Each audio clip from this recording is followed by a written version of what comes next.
Pabili nga! Pabili nga! Huwag ka sumigaw, hindi ako bingi. Pabili pong safeguard. Anong SIM card? Globe or Smart? Ay, bingi! Safeguard, hindi SIM card. Nasa shade. O, ito, 22 pesos. Ilista mo na lang ate ha. Bigay ko na lang bukas. Ang buwisit ka talaga, ang aga-aga pa. Akin na yan. Aga-aga eh, wala pa nga akong buhay na mano, sasabakan mo ko ng utang. Hello, Ate Mariel. O ano, andito ka na naman. Si Ate Mariel naman, gusto ko lang makipagkwentuhan eh. Makikipagkwentuhan o mangungutang? Ha, Emerson? Si Ate Mariel naman, alam ko hindi mo papautangin eh. Ganyan ka, katigas. Ano ba yung kinakain mo, ang itim ng sabaw? Ate Mariel, gusto mo?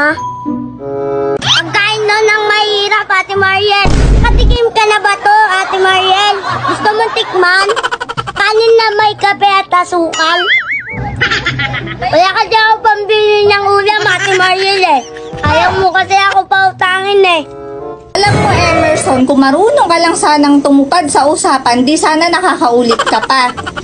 Tapos mangungonsensya ka pa dyan. Hindi naman kita kinukonsensya, Ate Mariel. Kontento naman ako sa ulam ko eh. Ginagawa mo. Ano bang ulam niya, Ate Mariel? Pork chop, Shanghai, embutido ulam namin. Wow, ang sarap naman ulam niyo, Ate Mariel. Sa all mayaman. Alam mo, Emerson, nagsusumikap ako para makapag-ulam ng masarap. Dapat ganun din yung mindset mo. Hindi pa kasi ako tinatanggap sa ang probinsyano eh. Hayaan mo, Ate Mariel, pag tinanggap ako, bibiling ko yung tindahan nyo. At anong ganap mo naman doon, mambubudol?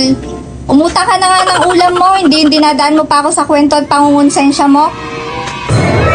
Yung pautangin mo ka, Ate Mariel. Sabi ko na nga, hindi mo ako matitiis sa Ate Mariel eh. Bigyan mo na lang ako ng spam, Ate Mariel. Saka, Hungarian sausage. Aba, at sosyal pa talagang ulam ang gusto mo ha? Doon ka sa Pure Gold umutang. O ayan, longganisa at Argentina meatloaf. Hungarian ka pa dyan. Ate Mariel, wala ka bang hotdog na may cheese? Akin na nga yan, huwag ka na nga mangutang. Buisit ka.